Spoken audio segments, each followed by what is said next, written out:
ఒక చిన్న ఊరిలో పుట్టి, ఒక రైతు కడుపున పుట్టి, చిన్నప్పుడే తండ్రిని పోగొట్టుకున్న తర్వాత తల్లి ఎన్నో కష్టాలు పడి చదివించిన, తిని తినక బీసీ హాస్టల్లో ఉండి బ్రతికి ఏదో సాధించాలనే ఉద్దేశంతో ఎంతో కష్టపడి బ్రతికిన లైఫ్ ఆఖరికి ఏదో ఒకటి సాధించాము అనే సంతృప్తి ఉన్నా, మన కష్టమైన జీవితం బాల్యంలో ఉంటుంది చూడు, అది పదే పదే గుర్తు వస్తుంది కదా.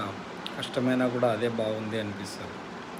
డబ్బులు ఉన్నాయి, సంపాదన ఉంది, మంచి గౌరవం ఉంది, కానీ మనశ్శాంతి ఉండదన్నమాట. ఎందుకంటే ఉదయం లేచినప్పటి నుంచి పడుకునే వరకు వర్క్ ప్రెషరు, టెన్షన్స్, కుటుంబ బాధ్యతలు అన్నీ వచ్చేసి అయోమయంలోకి నెట్టేస్తాయి జనాల్ని. కానీ జీవితంలో మనం ఉన్నతంగా ఉండాలి అంటే సంపాదించాలి. సంపాదన ఆగిపోతే మనిషి జీవితం అక్కడితో ఆగిపోతుంది. ఎందుకంటే ఈ రోజుల్లో సంపాదన లేకపోతే గడవడం చాలా కష్టం.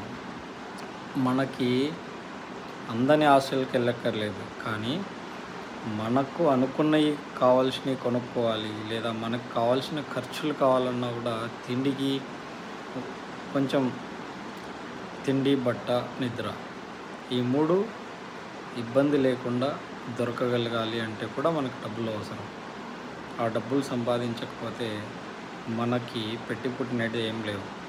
తాతల ఆస్తులు ఏం లేవు, తండ్రుల ఆస్తులు ఏం లేవు, తాతల ఆస్తులు ఏం లేవు. మన కష్టార్జితంతో మనం సంపాదించుకున్న దాంతో మనం బతకాలి, ఎదగాలి, ఉన్నతంగా ఉండాలి. అది మనకి రాసిన రాత అన్నమాట.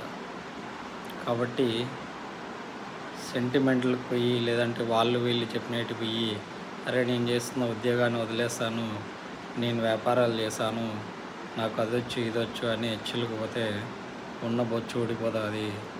నీకు ఉద్యోగం ఉండదు, వ్యాపారంలో అనుభవం ఉండదు, ఎత్తిపోతే సపోర్ట్ చేసే బంధువు ఉండడు, రిలేటివ్ ఉండడు. అందుకే నీకు కాన్ఫిడెంట్గా నువ్వు ఉద్యోగాన్ని వదిలేసి వ్యాపారంలో నేను రాణించగలను అన్న రోజు మాత్రమే వ్యాపారం గురించి ఆలోచించు. లేదంటే చిన్న స్థాయి నుంచి కొంచెం కొంచెం ఎదుగుతా వెళ్ళిన వాడివైతే కనుక ఖచ్చితంగా వ్యాపారం గురించి ఆచితూచి ఆలోచించి అడుగువేయి. ఉన్న ఉద్యోగాన్ని మాత్రం వదిలేసి కాదు, ఉద్యోగంలో ఉన్నప్పుడే వ్యాపారం ప్యారలల్గా సెట్ చేసుకోవడానికి ప్రయత్నించు.